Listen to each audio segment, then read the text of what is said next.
গল্পটা শুরু হয় এমন ভাবে যে ভবিষ্যতের পৃথিবীতে যেখানে মানুষের অপরাধ বিচার করার দায়িত্ব দেওয়া হয় আর্টিফিশিয়াল ইন্টেলিজেন্স অর্থাৎ এআই এর হাতে।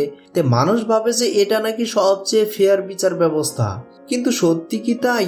তবে সবচেয়ে ইন্টারেস্টিং বিষয় হচ্ছে যে অফিসার এই ব্যবস্থাটি তৈরি করেছে সে মনের অজান্তেই এই বিচারে ফেসে যায়। শেষে কি সে নিজেকে বাঁচাতে পারবে, নাকি এআই এর সিদ্ধান্তই হবে তার শেষ? 2026 সালে মুক্তি পাওয়া হলিউডের দুর্দান্ত সাইফাই মুভি মার্সি এর কনসেপ্ট এতটাই দুর্দান্ত যে আপনি কল্পনাও করতে পারবেন না। গল্পের শুরুতে দেখানো হয় যে লস অ্যাঞ্জেলেস শহরে ক্রাইম অনেক বেড়ে গেছে, তাই প্রতিদিনই দাঙ্গা হাঙ্গামা লেগেই থাকতো। ফলে শহরের জেলগুলো সম্পূর্ণ ভরে গিয়েছিল। মানুষ ঠিক মতো বিচার পাচ্ছিল না, বরং বলা যায় অপরাধীদের অত্যাচার এতটাই বেড়ে গেছিল যে তাদের সামলাতে গিয়ে অনেক অফিসারও শহীদ হয়ে গেছে। এই কঠিন পরিস্থিতিতে লস অ্যাঞ্জেলেস সরকার একটি গুরুত্বপূর্ণ পদক্ষেপ নেয়। তারা এআই এর সাহায্যে একটি বিশেষ আদালত তৈরি করে, আর যার নাম দেওয়া হয় মার্সি কোর্ট। এই কোর্টে কোনো অপরাধী বাঁচতে পারবে না। এখানে অপরাধীদের একটি চেয়ারে বসিয়ে প্রশ্ন করা হয়, আর এই ক্রিমিনালদের কাছে মাত্র 90 মিনিট সময় থাকে। এই সময়ের মধ্যে যদি সে নিজেকে নির্দোষ প্রমাণ করতে না পারে, তাহলে এই আদালত তাকে সঙ্গে সঙ্গে মেরে ফেলে। অর্থাৎ সেখানেই অন দ্য স্পট বিচার হয়ে যায়। বলা হয় লস অ্যাঞ্জেলেসে যখন থেকে এই মার্সি কোর্ট চালু হয়েছে তখন থেকেই ক্রাইমের পরিমাণ 68% পর্যন্ত কমে গেছে। এবার আসে একজন মানুষের পালা, যার নাম হচ্ছে ক্রিস রেমন। ক্রিস রেমন একজন ডিটেকটিভ। সে অনেক অপরাধীকে ধরে এই মার্সি কোর্টে নিয়ে এসেছে, কিন্তু সে জানতো না যে একদিন সে নিজের অজান্তেই এই মার্সি কোর্টের ফাঁদে পড়বে। ক্রিস রেমনের বিরুদ্ধে অভিযোগ উঠেছে সে তার নিজের স্ত্রীকে হত্যা করেছে। যখন তার জ্ঞান ফিরে তখন সে নিজেকে এআই চেয়ারে বসা অবস্থায় দেখতে পায়। সে খুব অবাক হয়ে যায়, কারণ সে জানে যে সে কখনো অপরাধ করেনি। তাহলে সে এখানে কিভাবে এলো? ক্রিস তখন জোর দিয়ে বলে যে তাকে ছেড়ে দিতে। তখন আমরা দেখি যে ম্যাট নামের একজন জাজ তাকে প্রশ্ন করছে। ম্যাট তাকে জানায় যে তার বিরুদ্ধে নিজের স্ত্রী খুনের অভিযোগ রয়েছে, তাই তাকে নির্দোষ প্রমাণ করতে হবে। কিন্তু ক্রিস জানতোই না যে তার স্ত্রী মারা গেছে। তখন ম্যাট এআই এর সাহায্যে তাকে একটি ভিডিও দেখায়, যেখানে দেখা যায় তার স্ত্রীকে তাদের বাড়িতেই হত্যা করা হয়েছে। মৃত্যুর আগে তার স্ত্রী তার স্বামীর নাম অর্থাৎ ক্রিসের নাম উচ্চারণ করেছিল। এজন্যই ক্রিস এখন ফেসে গেছে। এই দৃশ্য দেখে ক্রিস তো খুবই শকড, তবু সে বিশ্বাস করতে পারছিল না। তখন ম্যাক তাকে বলে যে সে চাইলে এআই এর সাহায্যে নিজের সম্পর্কে সব তথ্য জানতে পারে। জাজের কথা মতো ক্রিস এআই কে প্রশ্ন করে এবং জানতে পারে যে তাকে কেন গ্রেপ্তার করা হয়েছে। আর তখন এই খবর সব মিডিয়াতে ছড়িয়ে পড়েছে। আর তখন সে বুঝতে পারে যে সত্যি সত্যি তার স্ত্রী মারা গেছে। এরপর ম্যাক তাকে জিজ্ঞেস করে যে তুমি কি অপরাধী? সে এটা করতেই পারে না। তখন এআই কোর্ট থেকে জানানো হয় যে তার দোষী হওয়ার সম্ভাবনা 97.7%। অর্থাৎ এখন পর্যন্ত পাওয়া প্রমাণ অনুযায়ী ক্রিস 97.7% গুণাগার হিসেবে ধরা হচ্ছে। বলা হয় যে মার্স কোর্টে শুধুমাত্র সেই সব অপরাধীদেরকে আনা হয় যাদের দোষী হওয়ার সম্ভাবনা 80% এর বেশি থাকে, কিন্তু ক্রিসের ক্ষেত্রে এই সম্ভাবনা আরো অনেক বেশি। ম্যাক তাকে জানায় যে তার সময় শুরু হয়ে গেছে, তার কাছে মাত্র 90 মিনিট সময় আছে। যদি সে এই সময়ের মধ্যে নিজেকে নির্দোষ প্রমাণ করতে না পারে, তবে এই চেয়ার স্বয়ংক্রিয়ভাবেই তার জীবন শেষ করে দিবে। জাজ তাকে জানায় যে তার কাছে এআই এর অপশন আছে। সে চাইলে নিজেকে নির্দোষ প্রমাণ করার জন্য এআই এর অ্যাক্সেস নিতে পারে। এদিকে টাইমার ইতিমধ্যে শুরু হয়ে গেছে, কিন্তু ক্রিস বারবার বলছিল যে সে নিজে এই আইনের অংশ, অর্থাৎ সে নিজেই অনেক অপরাধীকে এই কোর্টে এনে দিয়েছে। তার সঙ্গে এমনটা করা যায় না। তবে জাজের কথা ছিল যাই হোক না কেন, মার্সি কোর্ট সবার জন্য সমান। এখানে কে আগে কি ছিল সেটা গুরুত্ব পায় না। ম্যাকের প্রশ্ন থেকে জানা যায় যে খুনের দিন সকালে ক্রিস কাজের উদ্দেশ্যে বাড়ি থেকে বের হয়েছিল, কিন্তু অফিসে পৌঁছানোর আগে সে হঠাৎ গাড়ি ঘুরিয়ে আবার বাড়ির দিকে চলে আসে। অর্থাৎ সে গাড়ি থেকেও নামেনি, সোজা আবার বাড়িতে চলে আসে। সে দেখেছে তার স্ত্রী দরজা খুলছে না, হয়তো কোনো কারণে সে রেগে ছিল। তখন ক্রিস বলে যে দরজা না খুলে সে অন্য চাবি দিয়ে খুলে নেবে। এতে তার স্ত্রী হুমকি দেয় যে সে যদি জোর করে তাহলে পুলিশকে সে অভিযোগ করবে এবং বিষয়টা কোর্ট পর্যন্ত নিয়ে যাবে। তবু সে থামে না, সে জোর করে বাড়ির ভিতরে ঢুকে এবং প্রায় 20 মিনিট পর সে বেরিয়ে আসে। ঠিক এরপরেই তাদের মেয়ে বাড়িতে ঢুকে, তখন দেখে যে তার মা মৃত অবস্থায় পড়ে আছে। এর মানে মেয়ের আগে ক্রিসই সেখানে ছিল এবং তাকে ছুরি দিয়ে হত্যা করেছে। এমনটা এমনটাই প্রমাণের ইঙ্গিত দেয়। এটা দেখে ক্রিস বিশ্বাসই করতে পারছে না। তখন জাজ তাকে দেখায় যে সে বাড়ি থেকে বের হওয়ার পর একটি বারে গিয়েছিল, সেখানে সে প্রচুর মদ খেয়েছে এবং লোকজনের সঙ্গে সে মারামারিও করেছিল। এমনকি পুলিশ তাকে ধরে এনে এভাবে সে নিজের স্ত্রী হত্যার মামলায় জড়িয়ে পড়ে। তবু ক্রিস কিছুতেই বিশ্বাস করতে পারছিল না। সে বারবার বলছিল যে তার কিছুই মনে নেই। তখন জাজ বলে যে মারামারির সময় তার মাথায় আঘাত লেগে থাকতে পারে, যার কারণে সে হয়তো সব ভুলে গেছে। কারণ যখন ক্রিস দ্বিতীয়বার বাড়িতে ফিরে আসে তখন সে প্রায় 20 মিনিট ঘরের ভিতরে ছিল। আর ঠিক ওই সময় এই খুনটার ঘটনা ঘটে। ম্যাডক তাকে জিজ্ঞেস করে যে সে আবার বাড়িতে কেন গিয়েছিল, কি কারণ ছিল। ক্রিস জানায় যে তার কিছুই মনে নেই। এই অবস্থায় সে তার মেয়ের সঙ্গে কথা বলতে চায়, তাই সে অনুরোধ করে যে ম্যাক যেন তার অনুরোধ মেনে নেয় এবং তার মেয়ে ব্রিডের সঙ্গে যোগাযোগ করিয়ে দেয়। এদিকে ক্রিস বলে যে সে তার স্ত্রীকে খুবই ভালোবাসতো, সে কখনোই তাকে হত্যা করতে পারে না। তখন ম্যাক সোশ্যাল মিডিয়ার মাধ্যমে বিভিন্ন ব্যক্তির জীবনের তথ্য দেখাতে শুরু করে। আসলে এখানে মার্সি কোড যে সব তথ্য ব্যবহার করে সেগুলোর বেশিরভাগই সোশ্যাল মিডিয়া থেকে সংগ্রহ করা, কারণ আমরা ফোনে অনেক কিছু রেকর্ড করি এবং সোশ্যাল মিডিয়ায় পোস্ট করি। আমরা সেগুলো ডিলিট করলেও এই ডাটা কোথাও না কোথাও অবশ্যই থেকে যায়। এই তথ্যগুলো ব্যবহার করেই এই ক্রিসের ব্যক্তিগত জীবন বিশ্লেষণ করে দেখে। যেমন নিকুলের সঙ্গে বিয়ের পর তারা খুব সুখে ছিল, পরে তাদের একটি মেয়ে হয়, তাতেও তারা সুখী ছিল। কিন্তু বিয়ের 20 বছর পর একটি দুর্ঘটনা ঘটে যেখানে ক্রিসের ঘনিষ্ঠ এক বন্ধু মারা যায়। এই ঘটনার পর ক্রিস ভীষণ ভেঙে পড়ে এবং মদ খাওয়া শুরু করে, ফলে সে পরিবারকে সময় দিতে পারছিল না। এদিকে তার স্ত্রীর সাথে প্রায়ই ঝগড়া হয়, আর সেই ঝগড়া এতটাই বেড়ে যায় যে সে বিষয়টা ডিভোর্স পর্যন্ত করায়। ক্রিস ছোট ছোট বিষয়ে তার স্ত্রীর উপর রেগে যেত। এর পাশাপাশি জাস্ট ম্যাডক তার মেয়ে ব্রিড সম্পর্কেও কিছু ব্যক্তিগত তথ্য দেয়। এর মাধ্যমে সে আরো জানতে পারে যে তার মেয়ে তার কাছ থেকে অনেক কিছু লুকিয়েছিল। এমনকি একটি ভিডিওতে সে তার বাবা মায়ের ডিভোর্সের কথাও বলছিল। ডিভোর্স হয়ে গেলে হয়তো ভালোই হতো, এমনটাই মনে হচ্ছিল। ক্রিস এসব দেখছিল। ঠিক তখনই তার মেয়ে ব্রিটের ফোন আসে। আমরা দেখি ব্রিট তার মায়ের কথা বলতে বলতে কাঁদছে। সে ক্রিসকে জিজ্ঞেস করে যে আসলে বাড়িতে কি ঘটেছিল, কেন তাকে গ্রেপ্তার করা হয়েছে। ক্রিস তাকে শান্তভাবে বোঝায় এবং বলে যে সে যেন কারো কথায় কান না দেয়। এই সময় তাকে সাহসী হতে হবে। কিন্তু ক্রিসের শ্বশুর বারবার ব্রিটকে উস্কাচ্ছিল। সে ক্রিসকে দোষী মনে করত, তাই ক্রিস ব্রিটকে বলে যে সে যেন তার নানার কথা না শুনে। এরপর ম্যাডক জানায় যে ইতিমধ্যে প্রায় 20 মিনিট হয়ে গেছে, তাই তাকে দ্রুত নির্দেশদাতার প্রমাণ করতে হবে। ক্রিস তখন অভিযোগ করে যে এই এআই সিস্টেমটা সম্পূর্ণ বাজে। তার মতে তারা আগে থেকেই সবাইকে অপরাধী ধরে নেয় এবং শেষে তাকে মেরে ফেলে, অর্থাৎ মার্সি কোডের সিদ্ধান্তকে ভুয়া বলেছিল। তো যাই হোক, এরপর ক্রিস তার এক সহকর্মী অফিসার জ্যাকের সাথে কথা বলতে চায়। তো ক্রিসের অনুরোধে জ্যাককে কল করা হয়, আর তখন সে ক্রাইম সিনে ছিল। ক্রিস চায় যে ক্রাইম সিনটা ভালো করে দেখতে, এতে বোঝা যায় যে নিকুল খুনির সঙ্গে অনেকক্ষণ লড়াই করেছিল, কিন্তু শেষ পর্যন্ত খুনি এই কিচেনের একটি ছুরি দিয়েই তাকে হত্যা করে। এটা দেখে ক্রিস বুঝতে পারে না যে কেন সব দোষ তার উপর পড়ছে, কারণ এই ছুরিতে ক্রিসের ফিঙ্গারপ্রিন্ট পাওয়া গেছে। তো ক্রিস ব্যাখ্যা করে যে সে নিয়মিত ওই ছুরি দিয়ে সবজি কাটতো, তাই সেখানে তার ফিঙ্গারপ্রিন্ট থাকা অস্বাভাবিক কিছু নয়, কারণ সে প্রায়ই কিচেন ব্যবহার করত। তাই সেখানে তার চুল সহ অনেক প্রমাণই পাওয়া গেছে, যার কারণে তাকে সন্দেহভাজন হিসেবে ধরা হয়েছে। এরপর ক্রিস নিকুলের ফোন চেক করতে চায়। সে জানায় যে ঝগড়ার সময় তার স্ত্রী কারোর সাথে কথা চ্যাট করছিল। ক্রিসের কথা মতো ম্যাক ফোনটি চেক করে, কিন্তু আসলে কিছুই খুঁজে পায় না। ম্যাক জানায় যে সেদিন যে ফোনটি নিকুল ব্যবহার করছিল সেটার আসলে কোনো তথ্য পাওয়া যাচ্ছে না। তখন তার মনে পড়ে যে তার স্ত্রী আসলে 2টা ফোন ব্যবহার করে। ক্রিসের কথা মতো তার স্ত্রীর দ্বিতীয় ফোনটি খোঁজ করা হয়, কিন্তু কোথাও পাওয়া যাচ্ছিল না। তখন হঠাৎ ক্রিসের মনে পড়ে যে এক সময় তার স্ত্রী ওই ফোন থেকেই তাকে কল করেছিল। এরপর সে সেই নাম্বারে কল দেয়। দেখা যায় যে ফোনটি তার নিজের গাড়ির ভেতরেই বাজছে, অর্থাৎ নিকুলের দ্বিতীয় ফোনটি গাড়িতেই ছিল। এরপর সেই ফোনটি চেক করে দেখা যায় যে এটি একটি অবৈধ ফোন, এর কোনো রেকর্ড নেই, এমনকি নম্বরটিও রেজিস্টার করা ছিল না। ফোনে একটি ডায়াল নাম্বার পাওয়া যায়, যেটির লোকেশন ট্র্যাক করে দেখা যায় যে সেটিও হলিউডের একটা রেড জোন। এরপর জানার সাথে সাথে ম্যাট জ্যাককে বলে যে দ্রুত সেই লোকেশনে যেতে। এখানে একটা বিষয় পরিষ্কার করি যে ক্রিসের তদন্তের অনেক নতুন তথ্য সামনে আসতে থাকে, যেমন তার স্ত্রীর অবৈধ ফোন ব্যবহার করত এবং কারোর সাথে গোপনে চ্যাট করত, অর্থাৎ এই কেসে বড় কোনো রহস্য লুকিয়েছিল।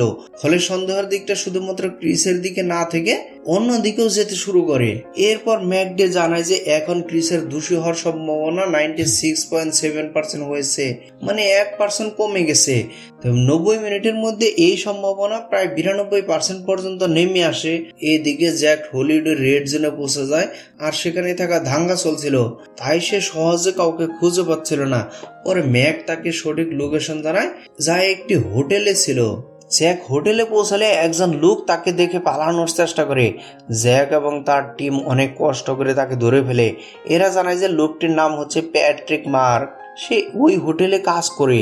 প্যাট্রিক বাক জানায় যে ক্রিসের স্ত্রী নিকোলের সম্পর্কে সে অনেক কিছু জানতো। তারা হোটেলে দেখা করতো, ধীরে ধীরে বন্ধুত্ব থেকে ভালোবাসায় জড়িয়ে পড়ে, আর গোপনে কথা বলার জন্য তারা এই অবৈধ ফোনটাকে ব্যবহার করত। এটা শুনে ক্রিস পুরোপুরি ভেঙে পড়ে। সে জানতে পারে যে তার স্ত্রী তাকে প্রতারণা করছে। প্যাট্রিক বলে যে এর কারণ ক্রিস নিজেই ছিল, সে তার স্ত্রীকে ঠিক মতো সময় দিতে পারছিল না, তাই নিকোল এমনটা করেছে। এরকম অবস্থায় ক্রিস নিজের নির্দোষতা প্রমাণ করে আরও পিছিয়ে পড়ে এবং তার দোষী হওয়ার সম্ভাবনা বেড়ে যায় 98%। এটা দেখে মানসিকভাবে সে ভেঙে পড়ে। এরপর ক্রিস সেই দিনের ঝগড়ার আসল কারণ জানায়। প্রায় 1 বছর আগে তার এক বন্ধু ছিল ডিটেকটিভ রে, তারা একসঙ্গে কাজ করত। একদিন তারা কিছু অপরাধীকে ধরতে যায়। তারা একটি গাড়ির সামনে পৌঁছে যায় যেখানে অনেক অপরাধী ছিল। ক্রিস গাড়ি থেকে নামতে যাচ্ছিল, ঠিক তখনই তার স্ত্রী নিকোল ফোন দেয়, আর যে ফোন ধরতে গিয়ে গাড়িতেই থেকে যায়, আর তার বন্ধু একাই এগিয়ে যায়। ফলে রে গুলিবদ্ধ হয়। ক্রিস কোনোভাবে অপরাধীকে ধরতে পারলেও তার বন্ধুকে বাঁচাতে পারেনি। পরে আরও বড় সমস্যা হয় যখন সেই খুনি আদালত ছেড়ে দেয়। এতে ক্রিস প্রচণ্ড আফসোস করে। তার মনে হয় যে তাকে সেদিন পুলিশের হাতে না দেওয়াটাই বেটার ছিল এবং তাকে এনকাউন্টারে মারা উচিত ছিল। এই ঘটনার পর থেকে ক্রিস মদ খাওয়া শুরু করে দেয় এবং সব সময় তার কাছে মদের বোতল থাকতো, আর খুনের দিনও তার গাড়িতে মদের বোতল ছিল। কিন্তু যখন সে অফিসে পৌঁছে যায় তখন দেখা যায় তার মদের বোতলটি গায়েব। তখন সে বুঝতে পারে যে এই কাজটা তার স্ত্রী করে থাকতে পারে, তাই সে আবার বাড়িতে ফিরে আসে। বাড়িতে ঢোকার পর তাদের মধ্যে ঝগড়া শুরু হয়। ক্রিস বারবার তার কাছে মদের বোতল চাইছিল, কিন্তু নিকোল দিতেও অস্বীকার করে। রাগের মাথায় ক্রিস তার সামনে নিকোলের প্রিয় গ্লাস ভেঙে ফেলে। সেই ভাঙ্গা কাছের টুকরা নিকোলের গায়ে লাগে, আর সেখান থেকে রক্ত বের হয়, যার কারণে এই কেসে জড়িয়ে পড়ে। এতেই শেষ নয়, সেদিন রাগের মাথায় নিকোল তার অ্যাফেয়ারের কথাও স্বীকার করে ফেলে। এতে ক্রিস আরও বেশি রেগে যায়। এরপর সে বাড়ি থেকে বের হয়ে সরাসরি বারে গিয়ে মদ খায়। এভাবে ক্রিস পুরো ঘটনাটা খুলে বলে। তখন তার কথা শুনে ম্যাকটের কিছুটা বিশ্বাস হয়, কিন্তু বলে যে এইসব কথা বলে সময় নষ্ট না করে দ্রুত নিজের নির্দোষতা প্রমাণ করতে হবে, কারণ তার হাতে খুব কমই সময় আছে। ম্যাক স্পষ্ট করে দেয় যদি ক্রিস বাঁচতে চায় তাহলে তাকে অবশ্যই আসল খুনিকে খুঁজে বের করতে হবে, যে তার স্ত্রীকে হত্যা করেছে। এরপর ক্রিস আবার জাজকে বলে যে নিকোলের কন্টাক্ট লিস্ট দেখতে। সেখানে দেখা যায় যে নিকোলের অনেক মানুষের সাথে যোগাযোগ ছিল। তো ক্রিস ধীরে ধীরে কিছু মানুষকে বাদ দেয়। শেষে 25 জন মোট বাকি থাকে। সে অফিসের লোক আর বন্ধু বান্ধবকে আলাদা করে ফেলে এবং খুঁজতে থাকে যে কে হতে পারে খুনি। তখন তার মনে পড়ে যে নিকোলের বয়ফ্রেন্ড কিছু বলছিল হয়তো। তখন ক্রিস বার্গ অর্থাৎ প্যাট্রিক বার্গের সাথে আবার যোগাযোগ করতে বলে। কল করার পর ক্রিস তাকে জিজ্ঞেস করে যে নিকোল কোন বিষয় নিয়ে চিন্তিত ছিল। বার্গ জানায় যে নিকোল যে কেমিক্যাল ফ্যাক্টরিতে কাজ করতো সেখানে কিছু লোক চুরি করছিল, যার কারণে কোম্পানির অনেক ক্ষতি হচ্ছিল। এই বিষয় নিয়ে নিকোলের একজনের সাথে ঝগড়াও হয়, আর এই কারণে সে বেশ চিন্তিত। এইটা জানার পর ক্রিস তার বন্ধুদের লিস্ট থেকে বাদ দিয়ে দেয়, শুধু অফিসের লোকদেরকে তালিকায় রাখে। সে ভাবতে থাকে যে ওই ঝগড়া যার সাথে হয়েছে হয়তো সেই ব্যক্তি খুনি হতে পারে। এরপর সে আবার ডিটেকটিভ জ্যাকের সাথে যোগাযোগ করে এবং তাকে একটি লোকেশনে যেতে বলে। পাশাপাশি জজকে জিজ্ঞেস করে যে খুনের দিন কি কোনো অফিসের সহকর্মীর গাড়ি তার বাড়ির আশেপাশে দেখা গিয়েছিল। সে আসলে বুঝতে চাইছিল যে যদি অফিসের কেউ খুনি হয় তাহলে সে নিশ্চয়ই ওই দিন তার গাড়ি নিয়ে বাড়িতে এসেছিল। কিন্তু ম্যাক চেক করে জানায় যে গত 2 দিনে তার বাড়ির আশেপাশে কোনো সন্দেহজনক লোক বা গাড়ি দেখা যায়নি। তখন ক্রিসের হঠাৎ একটা কথা মনে পড়ে। 2 দিন আগে তাদের বাড়িতে একটি পার্টি হয়েছিল যেখানে নিকোল তার অফিসের লোকজনকে আমন্ত্রণ জানিয়েছিল। এবার ক্রিস সেই দিনের সিসিটিভি ফুটেজ দেখতে শুরু করে। সে একে একে সবার দিকে নজর দেয়, কিন্তু কিছুই বুঝতে পারছিল না। হঠাৎ তার মেয়ের একটি ভিডিওর কথা মনে পড়ে যায়, যা আগে দেখা গিয়েছিল। এরপর সে আবার তার মেয়ের ব্রিডের সাথে কথা বলে। ক্রিস জিজ্ঞেস করে যে সেই রাতে সে কি কোনো অদ্ভুত শব্দ শুনেছিল। তখন ব্রিড জানায় যে বেসমেন্ট থেকে একটা শব্দ আসছিল, তাই সে চেক করতে গিয়েছিল, কিন্তু কাউকেই পায়নি। এই কথা শুনে ক্রিস আবার সেই রাতের ভিডিওটা ভালো করে দেখতে শুরু করে। তবে সেখানে লক্ষ্য করে যে বেসমেন্টের দরজা একটু খোলা ছিল এবং অন্ধকারে একটা মানুষের ছায়া দেখা যাচ্ছিল। মনে হচ্ছিল যে খুব হালকা একটা ঝলক, কারণ দরজাটা পুরোপুরি খোলা ছিল না, দরজাটা একটু খোলা ছিল। তখন ক্রিস বোঝা যায় যে পার্টির দিন ওই লোকটি বাড়ি থেকে যায়নি, বরং 2 দিন ধরে তাদের বাড়িতে লুকিয়েছিল। এটা বুঝতেই ক্রিস জজকে বলে যে তাকে সেই লোকটাকে খুঁজে বের করতে হবে যে কেমিক্যাল ফ্যাক্টরি থেকে চুরি করেছিল। তার ধারণা যে সেই লোকটাই হয়তো খুনি হতে পারে, কারণ নিকোল কোম্পানির সব ডাটা ম্যানেজ করতো। তাই হয়তো সে ওই চুর সম্পর্কে জেনে গিয়েছিল, এই জন্যই হয়তো তাকে মেরে ফেলা হয়েছে। এরপর ক্রিস কোম্পানি ডাটা চেক করে এবং হোল্ট নামের এক ব্যক্তির ব্যাপারে সে জানতে পারে। যে জানা যায় যে হোল্টের সঙ্গে নিকোলের কোনো একটা বিষয় নিয়ে ঝগড়া হয়েছিল। এছাড়া তার অ্যাকাউন্ট থেকে বোঝা যায় যে সে অনেক ঋণে ডুবেছিল। তাই ক্রিস সন্দেহ করে যে হোল্টই হয়তো কেমিক্যালের চুর, কিন্তু হোল্ট সত্যিটা জানায়। সে বলে যে তাদের কোম্পানিতে রব নামে আর একজন লোক আছে, সে আসলে কেমিক্যাল নিয়ে গোপনে কাজ করছিল। পার্টির দিন রব হোল্টকে বলেছিল যে সে বাড়িতেই থাকবে, কারণ সে নিকোলের সঙ্গে একা কথা বলতে চায়। সেই কারণে পার্টির দিন হোল্ট রবের গাড়ি নিয়ে চলে যায়, আর রব বাড়িতেই থেকে যায় নিকোলের সঙ্গে কথা বলার জন্য। এইটা শুনে ক্রিস বুঝে যায় যে রব ইচ্ছা করে বাড়িতে লুকিয়েছিল। তখন সে রবকে ধরার নির্দেশ দেয়। রবকে ট্র্যাক করে দেখা যায় যে সে একটি ট্রাক গাড়ি নিয়ে কোথাও যাচ্ছে। তাকে ধরতে জ্যাককে পাঠানো হয়, কিন্তু জ্যাক সেখানে পৌঁছে গিয়ে দেখে যে রব পালিয়ে গেছে। তদন্তে তার আস্তানায় কিছু কেমিক্যাল পাওয়া যায় এবং বোঝা যায় যে সে এইসব দিয়ে ড্রাগ বানাতো। এমনকি সে সম্প্রতি একটি খুব বিপজ্জনক বোমাও তৈরি করেছে। ক্রিস বুঝতে পারে যে রব বড় কিছু করতে যাচ্ছে, তাই তাকে দ্রুত ধরতে হবে। রবকে আবার ট্র্যাক করে দেখা যায় যে সে ট্রাক নিয়ে এগিয়ে যাচ্ছে। পুলিশ তার পিছু নেয়। এদিকে তার আস্তানা থেকে একটি ছবিও পাওয়া যায়, সেখানে তার ছোটবেলার ছবি ছিল, সঙ্গে আর একটি ছেলে। খোঁজ নিয়ে জানা যায় যে সেই ছেলে হচ্ছে তার ভাই, যার নাম ডেভিড ওয়ের। সে একজন অপরাধী ছিল যাকে ক্রিসই গ্রেপ্তার করেছিল, এবং এই ব্যক্তি ছিল প্রথম ব্যক্তি যাকে মার্চি করে মৃত্যুদণ্ড দেওয়া হয়েছিল। আসল তথ্য এখানেই বোঝা যায়। ভাইয়ের মৃত্যুর প্রতিশোধ নিতেই রব এই পরিকল্পনা করে। তার লক্ষ্য ছিল মার্সিকুডে আক্রমণ করা। অর্থাৎ ক্রিস নিজের বাড়িতে ভিডিও চেক করে দেখে রব তার মেয়ে ব্রিডকে অপহরণ করেছে। তখন সম্পূর্ণ পরিকল্পনাটা তার কাছে পরিষ্কার হয়ে যায়। সে জ্যাককে বলে যে যেভাবেই হোক রবকে ধরতে হবে। হঠাৎ রবের আস্তানায় বিস্ফোরণ ঘটে, এতে অনেক অফিসার মারা যায় এবং জ্যাকও আহত হয়। কিন্তু জ্যাক বলে যে সে রবকে ছাড়বে না, এখন আসল খুনি ধরা পড়ে গেছে। তাই এখন জজ ম্যাক সন্দেহের মাত্রা কমিয়ে মাত্র 0% করে দেয়। মানে ক্রিস সম্পূর্ণ এখন নির্দোষ প্রমাণিত হয়েছে এবং সে চেয়ার থেকে উঠতে পারে। কিন্তু সমস্যা হলো ক্রিস যদি চেয়ার থেকে উঠে যায় তাহলে সম্পূর্ণ সিস্টেম বন্ধ হয়ে যাবে, অর্থাৎ এই বিচার প্রক্রিয়াটাই বন্ধ হয়ে যাবে। ফলে আসল খুনি ধরা পড়বে না। আর এই এআই সিস্টেমটা রব কোথায় আছে বা কি করছে সেটা জানাতে তথ্য দিতে পারবে না, এবং কি পুলিশকেও সাহায্য করতে পারবে না। তাই ক্রিস সিদ্ধান্ত নেয় যে সে চেয়ারে বসে থাকবে। কিন্তু জজ ম্যাক জানায় যে সে 9 মিনিটের মধ্যে যদি না ওঠে তাহলে চেয়ারে বিস্ফোরণ হবে এবং সে মারা যাবে। সব জানার পরও ক্রিস সেখানে উঠতে চায় না। এদিকে রব ট্রাক নিয়ে দ্রুত গতিতে শহরে ধ্বংসযজ্ঞ চালাতে থাকে। পুলিশ তাকে থামানোর চেষ্টা করছিল, কিন্তু সে থামছিল না। শেষে অফিসাররা একটা কঠিন সিদ্ধান্ত নেয়। তারা বলে যে যদি রবকে থামানো না যায়, না হলে রব মার্সিকুডের বিল্ডিংটাই উড়িয়ে দিবে, আর এতে অনেক মানুষ মারা যাবে। তাই পুলিশ সিদ্ধান্ত নেয় যে রাস্তার মাঝে ট্রাককে উড়িয়ে দিতে হবে। কিন্তু সমস্যা হচ্ছে সেই ট্রাকের ভেতরে ক্রিসের মেয়ে ভিটও রয়েছে, যাকে রব অপহরণ করেছে। এজন্য ক্রিস তাদের বারবার অনুরোধ করে সে যেন ট্রাকটা ব্লাস্ট না করে দেয়, কিন্তু তারা তার কথা শুনেনি।